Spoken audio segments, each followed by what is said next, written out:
నమస్కారం. మెలా న్యూస్‌కి స్వాగతం. ముందుగా ముఖ్యాంశాలు. ఎక్స్‌ప్రెస్ రైళ్లకు హాల్ట్ ఏర్పాటు చేయాలని వినతి. ప్రజా సమస్యల పరిష్కారం దిశగా ప్రభుత్వం కృషి.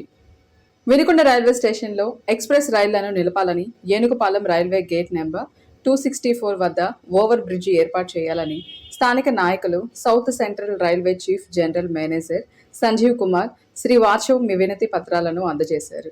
General manager Srivastav Vinukonda railway స్టేషన్లో ఆగి పరిశీలించారు. ఈ సందర్భంగా పట్న టీడీపీ నాయకులు సౌదాగర్ జానీ బాషా, ముండ్రు హనుమంతరావు, రైల్వే సలహా సంఘం సభ్యురాలు Radha, lawyer Namburi Raja Rambabu, Shivashakti foundation V Subbarao తదితరులు రైల్వే ఉన్నత అధికారిని కలిసి మెమోరాండంలను అందజేశారు. సిజిఎం రైల్వే స్టేషన్లో తమ అధికారులతో పరిశీలించారు. ఈ సందర్భంగా శ్రీ వాచవ మెమోరాండాలను స్వీకరించి పరిశీలిస్తాము అని అన్నారు. అలాగే 2వ ప్లాట్ఫామ్ పైన అసంపూర్తిగా ఉన్న షెల్టర్ను ఏర్పాటు చేయాలని, ఆ ప్రాంతంలో ఉన్న జంగిల్ను క్లియర్ చేయాలని వారు మెమోరాండాలలో కోరారు. వినుకొండ నుండి ప్రతిరోజు వివిధ పనులపైన బెంగళూరుకి వెళ్తున్నారని, విద్యార్థులు, ఉద్యోగస్తులు సరైన రైలు సౌకర్యం లేకపోవడంతో వారంతా వినుకొండ నుండి బెంగళూరుకు వెళ్లే ప్రైవేటు బస్సులు, బెంగళూరుకు వెళ్లే ఆర్టీసీ ఒకే బస్సుపై ఆధారపడవలసి వస్తుందని, బెంగళూరుకు వెళ్తున్న గరీబీ రథ్, మచిలీపట్నం నుండి బెంగళూరుకు వెళ్లే కొండవీటి ఎక్స్ప్రెస్లతో పాటు వినుకొండ మీదుగా వెళ్తున్న వివిధ ఎక్స్ప్రెస్ రైళ్లను కూడా రైల్వే స్టేషన్లో హాల్ట్ అనుమతించాలని ఈ సందర్భంగా కోరారు.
ప్రజలకు సుపరిపాలన అందించడమే కూటమి ప్రభుత్వ లక్ష్యమని, ప్రజా సమస్యల పరిష్కార దిశగా ప్రభుత్వం పనిచేస్తుందని ప్రభుత్వ చీఫ్ విప్ వినుకొండ సీనియర్ శాసనసభ్యులు జీవి ఆంజనేయులు అన్నారు. వినుకొండ నియోజకవర్గ ప్రజల కోసం చీఫ్ విప్ కార్యాలయంలో నిర్వహించిన ప్రజా దర్బార్కు ప్రజల నుండి అనూహ్య స్పందన లభించింది. నియోజకవర్గం నలుమూలల నుండి ప్రజలు ప్రజా దర్బార్కు హాజరై వారి సమస్యలను చీఫ్ విప్ జీవి ఆంజనేయులకు విన్నవించుకున్నారు.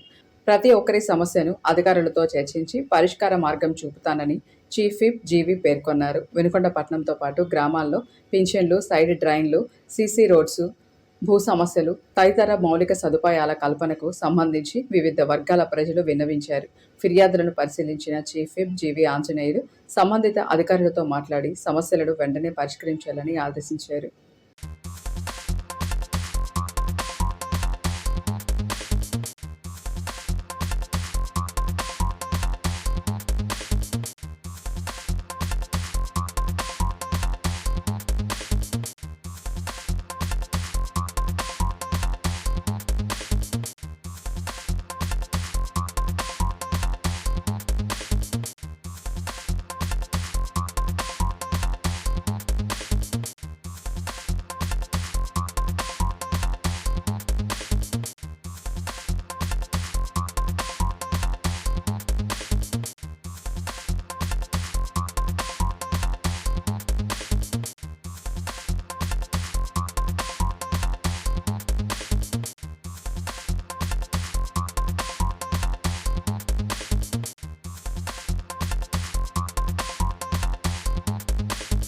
ఆంధ్రప్రదేశ్ వాల్మీకి బోయ సంఘం తరపున పల్నాడు జిల్లా అధ్యక్షులుగా భోగ్యం ఓంకార్ని ఎన్నుకోవడం జరిగింది. ఈ సందర్భంగా వాల్మీకి బోయ సంఘం రాష్ట్ర నాయకులు నల్లబోతుల శ్రీకాంత్ చేతుల మీదుగా నియామక పత్రం అందజేయడం జరిగింది. అదేవిధంగా ఈ పల్నాడు జిల్లాలో వాల్మీకి బోయ సంఘాన్ని మరింత అభివృద్ధి పథంలో తీసుకెళ్లడంలో గాని, ప్రతి ఒక్కరిని కలుపుకొని పోవడంలో గాని వినుకొండ నియోజకవర్గంలో పల్నాడు జిల్లాలో వాల్మీకి బోయకు ఏ సమస్య వచ్చినా నేనున్నాను అని ముందుండే ఓంకార్ని నియమించడం ఎంతో అభినందనీయంగా ఉందన్నారు. చిలకలూరుపేటలో రసవత్తరంగా ఎడ్లబండ లాగుడు పోటీలు ప్రారంభమయ్యాయి. కార్యక్రమానికి హాజరైన మంత్రి సవిత, ప్రభుత్వ చీఫ్ విప్ జీవి ఆంజనేయులు, ఎమ్మెల్యేలు చింతమనేని ప్రభాకర్, ఆదిరెడ్డి శ్రీనివాస్ తదితరులు పాల్గొన్నారు. రైతులకు ఏ కష్టం వచ్చినా అండగా కూటమి ప్రభుత్వం ఉందని, రైతుల పక్షపాతి సీఎం చంద్రబాబు రైతుల సంక్షేమానికి పెద్దపీట వేశారన్నారు. గత 5 సంవత్సరాలు రైతులకు జగన్ ద్రోహం చేశారని ఈ సందర్భంగా విమర్శించారు. వ్యవసాయానికి విద్యుత్ మీటర్లు ఏర్పాటు చేసి రైతులను అప్పుల ఊబిలో దించాడని, ల్యాండ్ టైటిలింగ్ ప్రవేశపెట్టి రాష్ట్ర వ్యాప్తంగా అన్నదాతలను రోడ్డుపాలు చేశారన్నారు. రాయలసీమకు సాగునీరు, త్రాగునీరు ఇవ్వకుండా ఆ ప్రాంత రైతులను కూడా ఇబ్బందులకు గురిచేసి రైతులను నట్టేట ముంచిన గత వైఎస్ఆర్సీపీ ప్రభుత్వం అన్నారు. గత ప్రభుత్వంలో గిట్టుబాటు ధర లేదు, కొన్న ధాన్యానికి అన్నదాతలకు నగదు జమ చేయలేదని, జగన్ పాలనలో రైతులు వ్యవసాయం చేయడం మర్చిపోయారన్నారు. భోగాపురం ఎయిర్పోర్టు పూర్తయితే చంద్రబాబుకు ఎక్కడ పేరు వస్తుందని జగన్ ఓచుకోలేకపోతున్నారని, 13 లక్షల కోట్లు పెట్టుబడులు చంద్రబాబు తెస్తే జగన్ ఎప్పుడు ఏడుపుగొట్టు తప్పుడు ప్రచారమేనని ఈ సందర్భంగా తెలియజేశారు. ఈరోజు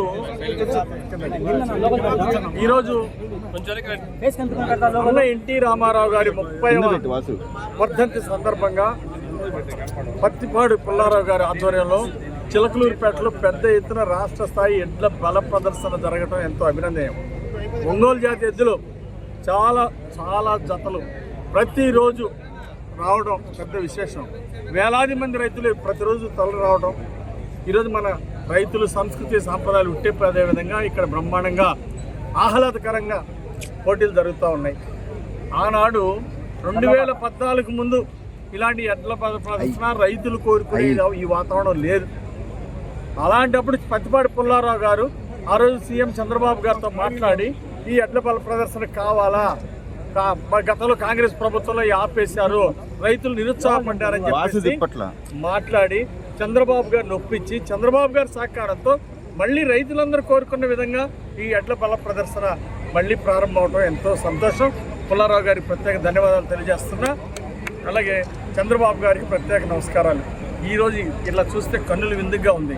దీనికి కారణం మహానుభావుడు చంద్రబాబు గారు రైతుల కోరిక మీదకు ఈ ఎడ్ల బల ప్రదర్శన మళ్ళీ ఇవ్వటమే దీనికి ఈ ఆనందానికి కారణం. ఈరోజు రాష్ట్ర వ్యాప్తంగా అనేక చోట్ల జరుగుతున్నాయి. చిలకలూరుపేటలో ఒక విశేషంగా వేలాది మంది మధ్య ఇలాంటి పోటీలు జరగటం చాలా విశేషం. నూతనంగా సైంటిస్టుల సహకారం ఇవ్వడం అన్నీ ఒక జరుగుతూ ఉంది. గత ప్రభుత్వాన్ని చూసాం, మైక్రోన్యూట్రియంట్లు ఎగదొబ్బారు, రైతుల్ని నట్టేట ముంచారు, రైతులకు గిట్టుబాటు ధర ఇవ్వలేదు, కొన్న ధాన్యానికి కూడా డబ్బులు ఇవ్వలేదు. సంవత్సరం పాటు కూడా డబ్బులు ఇవ్వనటువంటి వైసీపీ పాలనని చూశారు ప్రజలు. ఈరోజు భోగాపురం ఎయిర్పోర్టు ఈరోజు వైజాగ్ని ఒక హబ్గా, ఒక ఐటీ హబ్గా తీర్చిదిద్దుతూ ఉంటే 13 లక్షల కోట్లు పెట్టుబడులు తీసుకొస్తే దాన్ని అభినందించాల్సింది జగన్మోహన్ రెడ్డి మాజీ ముఖ్యమంత్రి ఎప్పుడు ఏడుపు కొట్టేవారమే, ఎప్పుడు తప్పుడు ప్రచారమే, ఎప్పుడు రాంగ్ క్లైమింగు. అవన్నీ భోగాపురం ఎయిర్పోర్ట్ నేను తెచ్చానంటాడు, గూగుల్ నేను తెచ్చా అంటాడు. ఏందండి నేను తెచ్చేది? నా క్రెడిట్ క్లెయిమ్ చేస్తున్నారు ఈరోజు ఎన్డీఏ ప్రభుత్వం అంటే సిగ్గుందా? ఏమండి ఈయన క్రెడిట్ ఏంది? రాష్ట్రాన్ని సర్వనాశనం చేయటం, రాష్ట్రాన్ని దోపిడీ చేయటం, కల్తీ సారాతో బ్రాండ్తో ప్రజల ఆరోగ్యాన్ని ప్రాణాలని సర్వనాశనం చేయటం. ఇంతకంటే ఏముంది? ప్రజావేదిక కూల్చిన దగ్గర నుండి జగన్మోహన్ రెడ్డి ఎక్కడ చూసినా దోపిడీ, రాష్ట్రాన్ని నాశనం చేశాడు, వ్యవస్థలను నాశనం చేశాడు. అంతకంటే నీ బ్రాండ్ ఏంటి? పల్నాటి సీమని రక్తపాతం చేశారు, సస్యశ్యామలంగా ఉన్న పల్నాడిని నాశనం చేశారు. తప్పుడు కేసులు, అరాచకాలు, దళితులు హత్య చేశారు, బీసీలు హత్య చేసి పట్టణ పెట్టుకున్నారు. ఇంతకంటే మీ బ్రాండ్ ఏంది? మీ పనికిమాలిన బ్రాండ్ ఎవ్వడికి అవసరంలా. ఈరోజు మీ బ్రాండ్ చూసే ప్రజలు మిమ్మల్ని ఎక్కడ ఉంచాలో అడిగి పంపించేశారు. ఇప్పుడు ఈరోజు చంద్రబాబు గారి నాయకత్వంలో స్వర్ణాంధ్రప్రదేశ్ ఆశయంగా ముందుకెళ్తున్నాం. భోగాపురం ఎయిర్పోర్ట్ కావచ్చు, స్వర్ణాంధ్రప్రదేశ్ కావచ్చు, పోలవరం నిర్మాణం, రాజధాని నిర్మాణం, ప్రజలందరూ జేజేలు అనే విధంగా ఈరోజు బ్రహ్మాండంగా వెళ్తుంది. అభివృద్ధే ఈరోజు చంద్రబాబు గారి బ్రాండ్. ఈరోజు 13 లక్షల కోట్లు పెట్టుబడులు వచ్చి దేశంలో నంబర్ 1గా ఉందంటే అది చరిత్ర. 10 లక్షల కోట్లు పనికిమాలిన వైసీపీ పాలనలో అప్పులు చేసి ప్రజల నెత్తిన పడేసిపోతే ఈరోజు చంద్రబాబు గారి కృషి ఈరోజు 13 లక్షల కోట్లు తీసుకొచ్చారు. ఒక పక్క చంద్రబాబు గారు, మరొక పక్క పవన్ కళ్యాణ్ గారు, ఉప ముఖ్యమంత్రి గారు, ఇంకో పక్క లోకేష్ గారు, వీరి కృషి వల్లనే 13 లక్షల కోట్లు పెట్టుబడులు వచ్చినాయి. ఈ 5 ఏళ్లలో 20 లక్షల మంది పైగా ఉద్యోగ ఉపాధి అవకాశాలు కల్పించడం, సూపర్ 6 పథకాలు సూపర్ హిట్ అవటం, ఈరోజు రైతులందరూ సంతోషంగా ఉన్నారు. తొందరలోనే కొత్త పెన్షన్లు, తొందరలోనే రానున్న 3 నెలల్లో కొత్త పెన్షన్ ఇచ్చే ఆలోచనతో ముఖ్యమంత్రి గారు ఉన్నారు. తప్పనిసరిగా ప్రజల ఆకాంక్షల మేరకు ఎన్డీఏ ప్రభుత్వం పనిచేస్తుంది. పేదలకు కొండంత అండగా ఉంటాం. రైతు సోదరుల అభివృద్ధి ప్రభుత్వ ఆశయం. ఇంతటితో వెళ్లాలని సమాప్తం. తిరిగి రేపటి వెళ్లానిలో కలుసుకుందాం. నమస్కారం.